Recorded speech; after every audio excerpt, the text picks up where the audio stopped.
ناظرین کرام، بریک کے بعد ایک بار پھر آپ کی خدمت میں حاضر ہیں. بقیہ سوالات آگے خدمت میں پیش کرتے ہیں. السلام علیکم.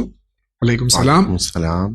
خدا چینل ون کے تمام ممبران کو سلامت رکھے. الہی آمین. آپ سب کو بھی اللہ سلامت رکھے. سوال یہ ہے کہ کوئی شخص یہ کہہ رہا ہے کہ اگر مجلس ہو رہی ہو اور نماز کا بھی ٹائم ہو تو مجلس میں شرکت کرے اور نماز کو بعد میں پڑھ لیں اگر قضا ہونے کا خوف نہ ہو، تو کیا یہ صحیح ہے؟ دیکھیے، ایک ہمارے ذہنوں میں اس کے لیے تھوڑا سا وقت لینا چاہوں گا. ہمارے ذہنوں میں ایک بہت بڑی مشکل یہ ہے کہ ہم لوگ جس لفظ کو استعمال کرتے ہیں اس کو اس چیز کے لیے مخصوص کر دیتے ہیں. جی. ہم یہ سمجھتے ہیں کہ عزاداری کے معنی صرف مجلسوں میں بیٹھنا ہے. جی. ہم یہ سمجھتے ہیں کہ عزاداری کے معنی صرف ماتم کرنا ہے. جی. جبکہ عزادار کا نماز پڑھنا یہ بھی اس کی عزاداری ہے. بے شک. جی. ایک عزادار کا حج کرنا یہ بھی اس کی عزاداری ہے. جی. ایک عزادار کا قرآن پڑھنا یہ بھی اس کی عزاداری ہے. وجہ کیا ہے؟ یزید نماز کو مٹانا چاہتا تھا. جی. تو یہ خود نماز کا پڑھنا یزید کے لیے تماچا ہے. بے شک. خود یزید قرآن کو، حج کو ختم کرنا چاہتا تھا. اب یہ عبادتیں جیسے جیسے ہوتی جائیں گی یہ خود یزید کے لیے ایک تماچا بنتی جائیں گی. جی. یہی ہماری عزاداری ہے. جی. اور اسی لیے ہم صرف فرش عزا پر بیٹھنے کو عبادت کے طور پر یہ کہیں کہ یہی عزاداری، ایسا نہیں ہے، بلکہ مصلی پر بیٹھنا بھی عزاداری ہی ہے. اور یہ بھی وہ عبادت ہے کہ جو عزادار ہی کو اللہ عطا کرتا ہے. لہٰذا اگر سچے عزادار ہیں تو پھر آپ نمازی بھی بنیے، اور سچے عزادار ہیں تو پھر امام حسین کے لیے آپ سینہ زنی بھی کیجیے. بہت بہت شکریہ. سوال یہ ہے کہ اپنے مرحومین کے لیے ماہ محرم میں فاتحہ پڑھنا یا مجلس میں فاتحہ پڑھوانا کیا صحیح ہے؟ حالانکہ تمام مرحومین کے لیے روز عاشورہ بھی فاتحہ پڑھی جا سکتی ہے. مولانا صاحب سے گزارش ہے کہ آپ ان سوالوں کا جواب ضرور دیں. فقط وسلام مرزا پور پول سے ہے. جی، سورہ فاتحہ پڑھ سکتے. السلام علیکم. وعلیکم السلام. اللہ آپ سب کو اپنے حفظ و امان میں رکھے. آپ سب کو بھی اللہ حفظ و امان میں رکھے. میرا سوال ہے، میں نے حدیث میں سنا ہے کہ رشتوں سے مل جل کر رہیں ان میں اضافہ اور رزق میں برکت ہوتی ہے، لیکن جب رشتوں میں پالیٹکس ہونے لگے اور مطلب پرستی آ جائے تو آپ سے صحیح ہونے کے بعد بھی غلط کہلائیں اور تو آپ ملنا چاہیں سب سے اور سامنے والا اپنی جہالت اور بد کرداری پر اتار آئے، تو اس وقت کیا کرنا چاہیے؟ اس سوال کے دو پہلو ہیں. جی. اور شاید لکھتے وقت سوال پوچھنے والے متوجہ نہیں ہو پائے ہوں گے. دو حصے کیا ہیں؟ دیکھیں، ایک حصے میں انہوں نے یہ بات کہی کہ سامنے والا جب ہم ملاقات کے لیے جاتے ہیں تو اتنی دل جمعی کے ساتھ ہم سے نہیں ملاقات کرتا، یہ توجہ سے ملاقات نہیں کرتا. یہ ایک مسئلہ. دوسرا مسئلہ جو آخر میں انہوں نے بیان کیا کہ عزت نہیں دیتا، بے عزت کرتا ہے. تو یہ دو مسئلے ہیں. ہمارے وہاں شریعت میں سامنے والا اگر آپ کو نہیں ملنا چاہتا پھر بھی ہم کو ملنا ہے، ہمارا عزیز ہے، ہمارا رشتہ دار ہے، لیکن کب تک؟ جب تک کہ عزت پہ حرف نہ آئے. جی. لہٰذا اگر خدا نخواستہ بے عزتی ہو رہی ہو تو پھر اس موقع پر وہاں ان سے ملنے نہیں جانا ہے، لیکن رابطہ منقطع نہیں کرنا ہے. جی. آپ وہاں نہ جائیے لیکن سلام تو کر سکتے ہیں. جی. فون تو کر سکتے ہیں. آپ اپنے رابطے کو منقطع نہ کیجیے گا. بہت شکریہ. السلام علیکم مولانا صاحب. جاوید انکل. وعلیکم السلام. My question was not answered last week. Is it permissible to touch the names of Ahlul Bayt without wudu? And nowadays some NGOs distribute merchandise like t-shirts, caps and bands with the name of Ahlul Bayt alayhi salatu wasalam, like Hussein. So is it permissible for adults and children to wear them or touch them without wudu? And is it permissible to distribute them to non-Muslims with the intention of tabligh? Also, water bottles with stickers that have the name of Imam Hussein alayhi salatu wasalam are distributed for tabligh among other community. So is it okay to do so? تین پہلو، تین سوال کے حصے ہیں. پہلا سوال یہ کہ کیا معصومین کے نام کو بغیر وضو کے ٹچ کیا جا سکتا ہے؟ ہاں، معصومین کے ناموں کو بغیر وضو کے ٹچ نہیں کر سکتے. جی. لہٰذا احتیاط کی بنا پر معصومین کے نام کو بھی آپ کو ٹچ نہیں کرنا ہے. دوسرا مسئلہ، یہ جو ٹی شرٹس وغیرہ بنائی جاتی ہیں کہ جن پر اہل بیت اطہار کے نام لکھے ہوتے ہیں تو ان کو پہننے میں مشکل نہیں ہے، لیکن اگر باوضو نہیں ہے تو ان کے اوپر لکھے ہوئے معصومین کے نام ان کو ٹچ نہیں کرنا ہے. اور اسی طرح سے ان کو دھوتے وقت بھی خاص احتیاط ہونی چاہیے کہ کس طرح سے ان کو دھویا جا رہا ہے. تیسرا مسئلہ کہ کیا اس طرح کی ٹی شرٹس کو یا پانی پر لکھے ہوئے، پانی کی بوٹلز پر لکھے ہوئے معصومین کے نام، بالخصوص سرکار سید الشہداء کا نام، کیا انہیں ڈسٹریبیوٹ کیا جا سکتا ہے؟ اگر ہمیں اس بارے میں یقین نہیں ہے کہ معصوم کے نام کی توہین کی جائے گی تو ہم بانٹ سکتے ہیں، ہم کو اس کے لیے بانٹنے میں کوئی مشکل نہیں. السلام علیکم. وعلیکم السلام. میں نے ایک گھر خریدنے کے لیے 1 مہینہ پہلے جی پی ایف سے پیسے نکالے تھے، لیکن جن سے مجھے خریدنا تھا تو وہ کسی وجہ سے ہم دے نہیں پائے، تو ان کو میں نے پیسے اپنے خمس نکالنے کی ڈیٹ سے 1 دن پہلے دیے، تو کیا اس کے پر ہم کو خمس دینا ہے؟ نہیں، اب جو رقم آپ دے چکے ہیں اس پر خمس نہیں دینا ہے، جو رقم اب بچ گئی ہے اس پر خمس دینا ہے. لیکن اگر یہ وہ رقم آپ کے پاس تھی کہ جس پر گزشتہ سال ہی خمس واجب ہو گیا تھا تو اس پر پہلے خمس نکالنا ہے، تب آپ اس رقم کو کسی اور کو دے سکتے ہیں. شکریہ. السلام علیکم. وعلیکم السلام. پلیز کوئی دعا بتائیں. ایک بینک میں میرا 25,000 انویسٹ کیا تھا، اب لین دین کے بعد ہو گئی ہے اور ہمارے کزنز نے ہمیں 150,000 قرض لیا تھا کہ 4 مہینے میں دے دیں گے، بٹ 5 سال ہو گئے نہیں دے رہے ہیں. دعا پڑھو کہ پیسے مل جائیں. کوئی دعا بتا دیجیے، کوئی دعا بتانے کی زحمت کیجیے.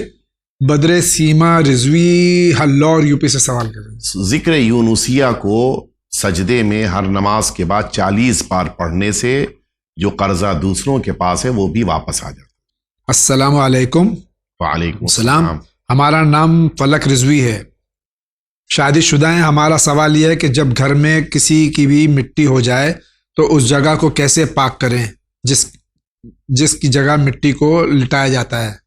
شاید مٹی سے مراد میت جی، جنازہ ہے. جی. اگر مراد یہ ہے کہ کسی مردے کو یا کسی جنازے کو یا کسی مرحوم کو کسی جگہ کے اوپر لٹایا گیا اور وہ جگہ نجس ہو گئی، جی. تو اب پہلی بات تو میں یہ واضح کر دوں کہ ہمیشہ کسی میت کے لٹانے کی بنا پر زمین نجس نہیں ہوتی. 2 صورتوں میں نجس ہوتی ہے. ایک صورت یہ کہ ابھی اس کا بدن ٹھنڈا ہو گیا، غسل نہیں دیا گیا. دوسری صورت یہ کہ اس کی باڈی کے اوپر کپڑا نہ پایا جاتا ہو. لیکن اگر کپڑے کے ساتھ آپ لٹا رہے ہیں تو زمین نجس نہیں ہوگی. جی. کپڑا نجس ہوگا لیکن زمین نجس نہیں ہوگی. البتہ اگر غسل دینے کے بعد لٹایا جا رہا ہے اور بغیر کپڑے کے بھی لٹا دیا جائے تب بھی زمین نجس نہیں ہوتی. جی. اور بدن کے ٹھنڈے ہونے سے پہلے، یعنی جیسے ہی انتقال ہوا باڈی ابھی گرم ہے، اگر بغیر کپڑے کے زمین پہ لٹا دیا گیا تب بھی وہ زمین نجس نہیں ہوگی جب تک کہ وہ باڈی ٹھنڈی نہ ہو جائے. تو پہلی بات تو یہ واضح ہو جائے. دوسری بات یہ کہ اگر واقعاً زمین نجس ہے، یعنی مثلاً ابھی جو میں نے بتایا اس صورت میں نجس ہو جائے، تو پھر اس صورت میں پانی کے ذریعے سے اسے پاک کیا جائے گا. شکریہ. میرا سوال یہ کہ اگر مسجد میں محمد صلی اللہ علیہ وسلم یا کسی اور معصومین علیہ الصلوۃ والسلام کا نام جیسے زیارت معصومین سامنے لکھا ہوتا ہے تو کیا ہماری نماز صحیح ہے؟ ہاں، نماز پڑھ سکتے ہیں. بالکل صحیح ہے. سلام علیکم. السلام. کین وی گیو سہم امام to any needy person irrespective of his religion? Can we give سہم امام to our relatives who are not سید؟ سہم امام کیا ہم بغیر اجازت مرجع کے کسی کو دے سکتے ہیں اپنے جس کی ضرورت ہے یا غیر سید کو؟ آپ نے جواب بھی ساتھ میں مرحمت فرما دی ہے. مکمل ہے جواب کہ اگر آپ کو دینا ہے تو آپ بالکل دے سکتے ہیں، لیکن اپنے مرجع تقلید سے آپ اجازت لے لیجیے. جی. کیا جاب پر ہم بیٹھ کر کے نماز پڑھ سکتے ہیں؟ آج کی ایک بہت بڑی یہ مشکل سامنے آ رہی ہے اور یہ سوال پوچھا بھی جا رہا ہے. اگر آپ کے لیے کہیں جا کر گوشے میں، تنہائی میں، مراد یہ ہے کہ چونکہ حالات کی بنا پہ آپ کے لیے کہیں لوگوں سے پوشیدہ ہو کہ نماز پڑھنا ممکن ہے تو آپ وہاں جا کے نماز پڑھیے، یا آفس کے پاس کسی مسجد میں جا کر نماز پڑھ لیں، کسی روم کو ہائر کر لیں وہاں پہ نماز پڑھ لیں، کسی دوست کے گھر جا کے وہاں پہ نماز پڑھ لیں، یا پھر آفس سے واپس آ کے اپنے گھر میں اگر وقت ہے تو آپ لیٹ نماز پڑھیے، غروب ہونے سے پہلے ظہرین کے آپ آئیے اپنے گھر میں نماز پڑھیے اور اس کے بعد پھر اپنی بقیہ زندگی کے کاموں کو انجام دیجیے. اگر ان میں سے کوئی بھی راستہ آپ کے پاس نہ بچے تو کم از کم آپ اتنی مقدار میں کہ جو واجب مقدار میں نماز ہے وہ مقدار میں نماز آپ وہاں پر پڑھیے لوگوں کے سامنے. اور اگر آپ کو اپنی جان کا خطرہ محسوس ہو رہا ہے تو اس صورت میں پھر آپ کو اشاروں سے نماز پڑھنی، لیکن اتنی زیادہ صورتحال نہیں پیدا ہوتی جو ہم نے سچویشنز بتائیں، ان میں سے کوئی نہ کوئی راستہ آپ ڈھونڈیے اور اس کے مطابق نماز پڑھیے انشاءاللہ۔ شکریہ آقا۔ مائی کوشچن از، کچھ لوگوں کے اکارڈنگ مہندی جو شاپ سے ملتی ہے لگا کے وضو نہیں ہوتا ہے، تو کیا یہ صحیح ہے؟ اگر یہ کامن مہندی جو استعمال کی جاتی ہے ہینا کے طور پر اگر وہ ہے تو پھر اس میں کوئی مشکل نہیں، یہ صرف کلر ہے اور اس کے ساتھ وضو غسل دونوں صحیح ہیں۔ لیکن اگر یہ کوئی ایسا کیمیکل ہے کہ جس کی بنا پر باڈی پہ لگا دینے کے بعد پانی آپ کی اسکن تک نہیں پہنچ پائے تو اس صورت میں آپ کے لیے وضو اور غسل صحیح نہیں ہوگا۔ شکریہ آقا۔ السلام علیکم۔ وعلیکم السلام۔ السلام۔ میرا سوال ہے کہ جو آج کل لوگ ہر امام یا اہل بیت کی ولادت پر کہتے ہیں کہ ظہور مبارک ہو، جیسے کہ ظہور امام حسین علیہ السلام مبارک ہو، ظہور جناب زینب صلوات اللہ علیہ مبارک ہو، تو کیا یہ صحیح ہے؟ لفظ اگر ان کی یہ مراد ہے کہ یہ شخصیتیں اپنے ماں کے شکم سے دنیا میں نہیں آئی ہیں معاذ اللہ، اور یہ بتانے کے لیے لفظ ظہور استعمال کر رہے ہیں تو غلط ہے۔ جی۔ لیکن اگر صرف یہ بتانے کے لیے کہ اہل بیت اطہار کی عظمت کو ظاہر کرنا ہے تو اس صورت میں صحیح ہو سکتا ہے، لیکن چونکہ ہماری سوسائٹی میں اس لفظ کی بنا پر غلط تصور پیدا ہو رہا ہے، لہٰذا آج کے دور میں اس لفظ کے لیے ہمیں خاص احتیاط کرنی چاہیے۔ ظہور لفظ خاص طور پر استعمال کیا جاتا ہے ہمارے آخری امام کے لیے اس موقع پر جب غیبت کے پردے سے آپ ظاہر ہوں گے، اس موقع کے لیے لفظ ظہور استعمال ہوتا ہے۔ اور اب نتیجہ تو یہ ہے کہ کبھی کبھی آخری امام کے لیے بھی 15 شعبان سے پہلے میسج آتا ہے کہ آخری امام کا ظہور مبارک ہو، تو اس وقت پوچھنا پڑتا ہے کہ بھائی ہمیں تو خبر نہیں ملی، آپ بتائیے کہاں سے خبر مل گئی؟ تو لفظ ظہور صرف آخری امام کے غیبت سے ظاہر ہونے کے لیے استعمال کیجئے، بقیہ جگہوں کے اوپر چونکہ مس کانسیپٹ کا خطرہ ہے لہٰذا اس لفظ کو استعمال نہ کیجئے۔ اور ایک بات میں اس سلسلے میں عرض کر دوں کہ بہت بڑی فضیلت کہ جو بقیہ نے بھی لکھی ہے اور ہمارے وہاں بھی وارد ہوئی ہے، خانہ کعبہ کو مولد علی یہ روایتوں میں وارد ہوا ہے۔ سرکار امیر المؤمنین کی ولادت کی جگہ، مولد ولادت کی جگہ ہے، تو امیر المؤمنین کی ولادت کی جگہ خانہ کعبہ، اور یہ مولد علی سب روایتوں میں وارد ہوا ہے۔ تو ہم اس لفظ کو استعمال نہ کر کے کوئی اور لفظ استعمال کریں تو پھر کچھ دنوں بعد بقیہ کو موقع مل جائے گا کہ پھر مولا معاذ اللہ خانہ کعبہ میں ولادت ہوئی نہیں ہے۔ لہٰذا ہمیں اگر امیر المؤمنین سے محبت ہے تو پھر اس لفظ کو اسی طرح استعمال کریں جس طرح معصومین نے زیارتوں میں، دعاؤں میں اور مناجات میں استعمال فرمایا ہے۔ بہت بہت شکریہ آقا۔ السلام علیکم مولانا صاحب جاوید بھائی۔ سلام۔ کیا ماہ سفر میں اہل سنت بھائی کی شادی میں شرکت کرنا صحیح ہے؟ I am follower of آیت اللہ سیستانی حفظ اللہ، پلیز گیو آنسر۔ دیکھیے محرم اور سفر کا مسئلہ نہیں، جن دنوں میں آپ سوگوار ہیں، غمزدہ ہیں، ان دنوں میں آپ خوشی کے کاموں سے پرہیز کرتے ہیں۔ تو اگر آپ کو یہ محسوس ہو رہا ہے کہ آپ کے لیے اس پروگرام میں شرکت کرنا ضروری ہے تو آپ شادی سے پہلے جائیے یا ولیمے سے پہلے جائیے، مل کے ملاقات کر کے چلے آئیے، جو گفٹ دینا ہے دے کے چلے آئیے، اور آپ بتا سکتے ہیں کہ ہمارے غم کے دن ہے لہٰذا ہم شریک نہیں ہو پائیں گے۔ لیکن اگر کوئی مجبوری ہے تو پھر شرکت کرنے میں سفر کے مہینے میں کوئی ایسی مشکل نہیں ہے۔ شکریہ مولانا صاحب جاوید بھائی کو سلام۔ علیکم السلام۔ I have a question. If someone steals a thing and sell it for a low price to us, can we buy it? چوری کا مال کیا ہم خرید سکتے ہیں؟ بالکل کسی صورت میں آپ نہیں خرید سکتے اگر آپ کو یہ پتا ہے کہ یہ چوری کا مال ہے، اور اگر آپ نے لے لیا تو جو اس کا مالک ہے اس تک آپ کو پہنچانا پڑے گا۔ شکریہ۔ کوشچن، وجہ کیا ہے کہ لیڈیز کو کرٹن کلوز کر کے نماز پڑھنی ہے؟ نہیں، کہیں ایسا نہیں ہے۔ کہاں لکھا ہوا ہے؟ کہیں بھی ایسا نہیں ہے کہ خواتین کو پردہ چڑھا کر پردے کے مثلا دیوار پر یا کھڑکی پہ، نہیں، ایسا کہیں نہیں ہے۔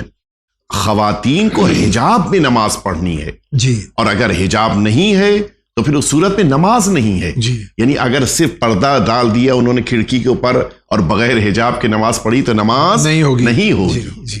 لہٰذا پردے کے ڈالنے کا تصور نماز کے موقع پر خواتین کے لیے قرار نہیں دیا گیا ہے۔ البتہ ایک بات عرض کر دوں، وہاں پر جہاں پر خواتین نماز پڑھ رہی ہوں لیکن بغل میں مرد بھی نماز پڑھ رہا ہے، تو ایسے موقع پر بیچ میں کرٹن ڈالنا، پردہ ڈالنا ہوگا، اور وہ خواتین ہی کے لیے نہیں. اگر ایک خاتون نماز پڑھ رہی ہے، بغل میں مرد کو نماز پڑھنے کے لیے آ کے کھڑے ہونا ہے، تو اب اس کو پہلے پردہ ڈالنا ہوگا، پھر نماز پڑھنا ہوگا. تو یہ خواتین ہی سے مخصوص نہیں ہے، کوئی بھی اگر ایسے موقع پر ہے، چاہے مرد چاہے عورت، اس کو وہاں پہ پردہ ڈالنا ہوگا. شکریہ. اگر میں نظر دوں اور فاتحہ بھی کرنا چاہوں تو میں نظر اور فاتحہ کیا مکس کر سکتا ہوں؟ نظر ہمارے وہاں عرف میں جو استعمال کیا جاتا ہے وہ معصومین کی خدمت میں بھیجا جانے والا ہدیہ ہے جی. اور فاتحہ ہمارے وہاں اپنے مرحومین کے لیے ایصال ثواب ہوتا ہے. تو اگر اس معنی میں آپ استعمال کر رہے ہیں کہ معصومین کا درجہ اور ہے، ہمارے مرحومین کا رتبہ اور ہے، اس اعتبار سے اگر استعمال کر رہے ہیں تو نظر نظر ہے، فاتحہ فاتحہ ہے. لیکن اگر لفظی بحثوں میں نہ جائیں اور حقیقی طور پر دیکھیں تو آپ نظر اور فاتحہ کو ایک ساتھ دے سکتے ہیں. شکریہ. السلام علیکم. وعلیکم السلام. مولانا صاحب جاوید بھائی, I have a question. Does black magic impacts your mental health? And if yes, then how to cure it? Hope I get my answer. I'm suffering from this thing since 5 months. I haven't been out for 5 months. یہ 5 مہینے سے باہر نہیں نکلے ہیں. کیا کالا جادو؟ جی پہلی بات تو میں عرض کر دوں کہ اتنا عام نہیں ہے. جی, یہ جو ہمارے ذہنوں میں تصور ہے کہ ہم اپنی مشکلات کو دوسروں کی گردن پہ ڈال دیں, اتنا عام نہیں ہے. لہٰذا ہمیں محتاط رہنا چاہیے, ایسی فکریں اپنے ذہن میں نہیں آنے دینی چاہیے. اگر پھر بھی آپ کو ڈاؤٹ ہے تو پھر آپ 4 قل پڑھیے اور سورہ قلم کی آخری آیت کہ جو اللہ آخری 2 آیتیں کہ جنہیں اللہ رب العزت نے سرکار رسالت مآب صلی اللہ علیہ وآلہ وسلم کے لیے نازل فرمایا تھا, یہ 4 آیتیں, 4 قل اور یہ آیتیں آپ کو تمام اس طرح کی فکروں سے بھی اور اس طرح کی مصیبتوں سے بھی بچا لیں گے انشاءاللہ. بہت بہت شکریہ. السلام علیکم آغا, ہم آیت اللہ سیستانی حفظ اللہ تعالیٰ کی تقلید میں ہیں. ہمارا سوال یہ ہے کہ ماہ محرم میں کیا ہم اپنے مرحومین کی فاتحہ دلوا سکتے ہیں؟ ابھی اوپر گفتگو آئی تھی کہ فاتحہ آپ کروا سکتے ہیں, کوئی مشکل نہیں. شکریہ. السلام علیکم جناب. وعلیکم السلام. اپنی اور اپنے والد مرحوم کی قضا نماز کیسے ادا کریں جن میں تعداد کنفرم نہ ہو؟ اتنی مقدار میں آپ کو قضا نماز پڑھنی ہے کہ جتنی مقدار میں آپ کو اطمینان ہو جائے کہ ان کی قضا نمازیں پوری ہو گئی. سلام ڈیئر جاوید بھائی and مولانا صاحب. علیکم السلام. I'm in Dubai here. There is weekly 1 draw lottery. Its price is 35 dirham and participator can win 10 millions maximum and small prizes also. My question is it allowed in our mazhab because that 35 dirhams they are using for the poor people, food health and especially for cancer treatment? Is it jaiz? I'm in taqlid of Sayyid Khamenei. جی, اگر یہ lottery ہے تو ہمارے لیے جائز نہیں ہے, لیکن اگر کسی نیک مذہبی کام میں کہ جس کی ہماری شریعت میں اجازت ہے اس کے لیے استعمال ہو رہی ہے تو جائز ہے. السلام علیکم. وعلیکم السلام. میرا سوال یہ ہے کہ جیسے کوئی بہت ہی گندے خیال آئیں تو اس کو کیا کرنا چاہیے؟ اس کو لا حول ولا قوت الا باللہ العلی العظیم کو پڑھنا چاہیے. فروا زہری فرام یو پی. سلام. علیکم السلام. میرا سوال ہے, ہم نے دینی تعلیم میں پڑھا ہے کہ حیض کی حالت میں بھی مسجد میں اور ان مقام پر جانا منع ہے جو اہل بیت علیہ الصلوۃ والسلام کے مخصوص مقام ہیں. باقی وہ جگہ جا سکتے ہیں, نظر کا کھا بھی سکتے ہیں, مگر ہمارے آس پاس والے یہ ریلیٹیوز اس بات کو نہیں مانتے, اگر ہم انجام دیتے بھی ہیں تو اس کو وہ گناہ کہتے ہیں. نہیں, ایسا نہیں ہے. وہ مقامات کے جن کے لیے توضیح المسائل میں, اسی لیے آپ جو جملہ کہتے تھے مجھے بڑا اچھا لگتا تھا کہ ہر گھر میں توضیح المسائل ہونی چاہیے. جی, آپ اس میں دیکھ لیجئے ایسی حالت میں ان دنوں میں کیا کیا چیزیں حرام ہیں, کیا کیا چیزیں حلال ہیں, اس میں صاف طور پہ لکھا ہے.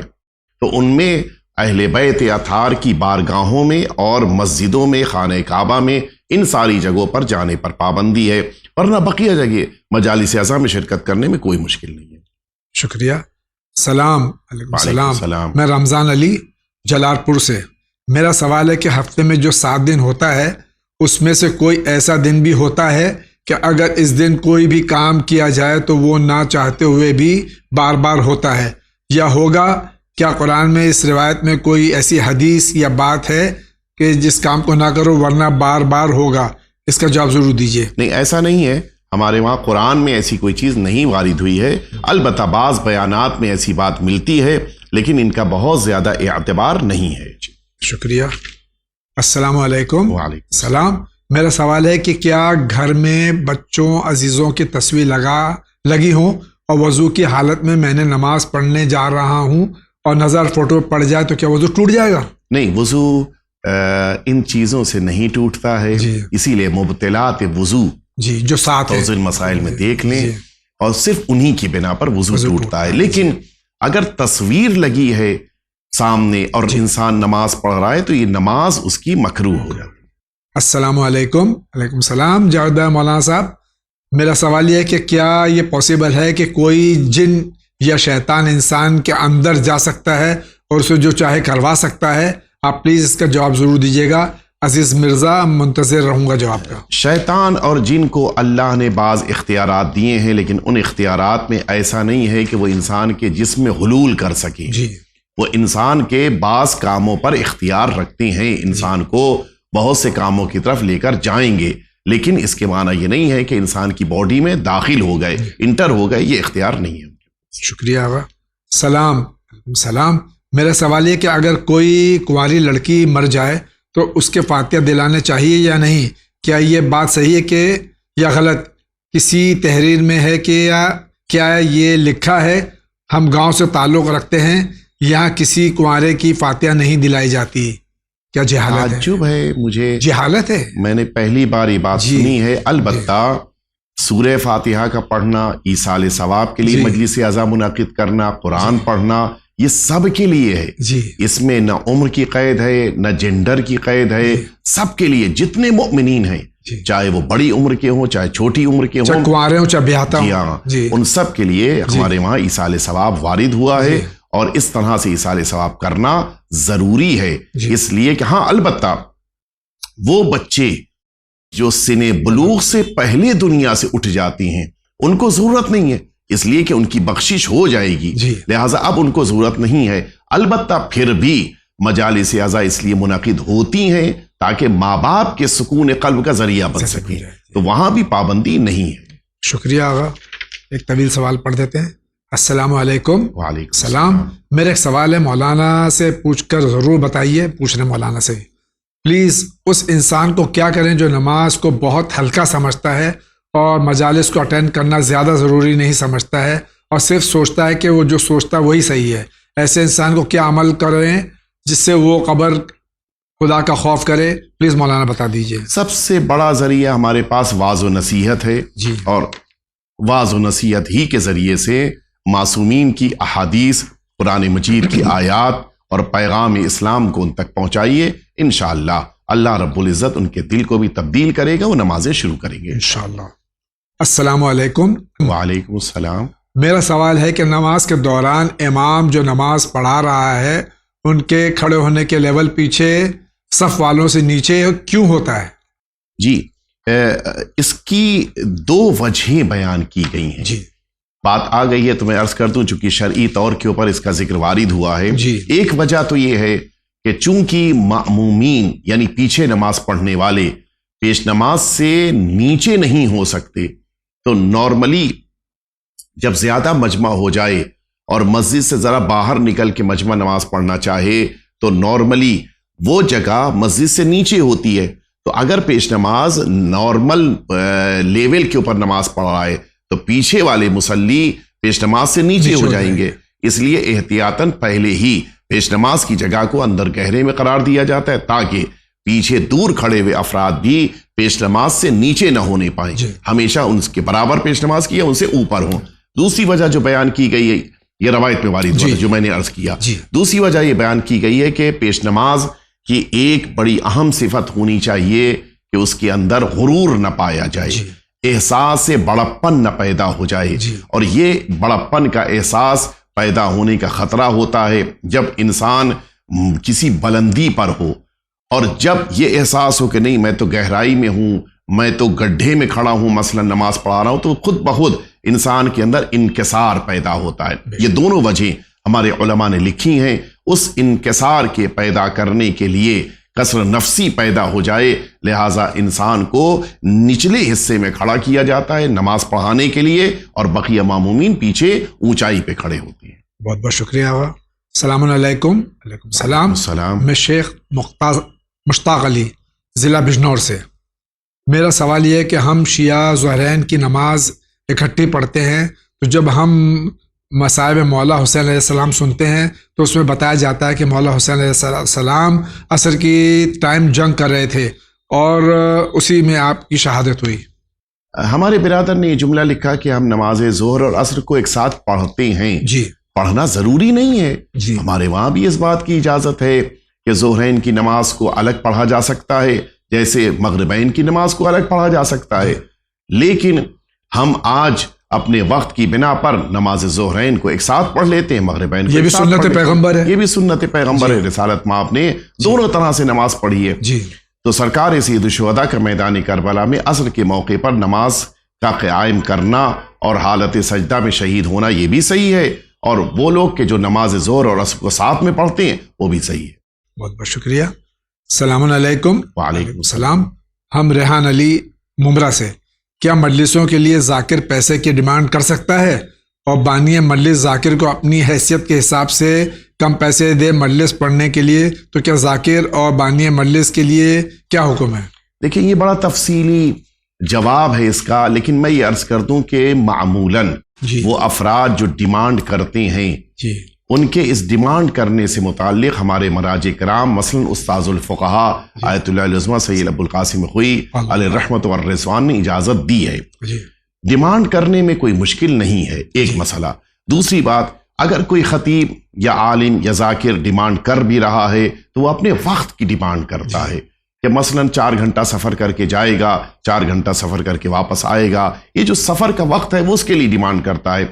یہاں تک تو بات ہو گئی شرعی طور پہ جائز ہونے کی، لیکن اخلاقی طور پر جب ہم عظیم شخصیتوں کا ذکر کر رہے ہوں تو عظیم شخصیتوں کا ذکر کرنے کے لیے اچھا نہیں ہے، مناسب نہیں ہے کہ پیسے کی ڈیمانڈ کی جائے. جی متوجہ ہیں؟ لہٰذا اگر اس موقع پر کوئی انسان ڈیمانڈ کر رہا ہے تو اچھا نہیں سمجھا جاتا ہمارے عرف میں، ہماری سوسائٹی میں، ہمارے معاشرے میں. لیکن اگر کوئی ڈیمانڈ کر رہا ہے تو جس طرح سے نماز پڑھانے کے دوران آنے جانے کے حساب سے کوئی بھی پیش نماز کہہ سکتا ہے کہ بھائی میں یہاں نماز پڑھاؤں گا تو اتنی رقم چاہیے مجھے، تو ان کے چونکہ وہ وقت دے رہا ہے اس وقت کے لیے نماز کے لیے پیسہ لے سکتا ہے، اسی طرح سے مجلس کے لیے پیسہ لیا جا سکتا ہے. لیکن اخلاقی طور پر ڈیمانڈ کرنا اچھی بات نہیں ہے. بہت بہت شکریہ. ناظرین کرام، اسی کے ساتھ آج کے اس ایپیسوڈ کا وقت ختم ہو جاتا ہے.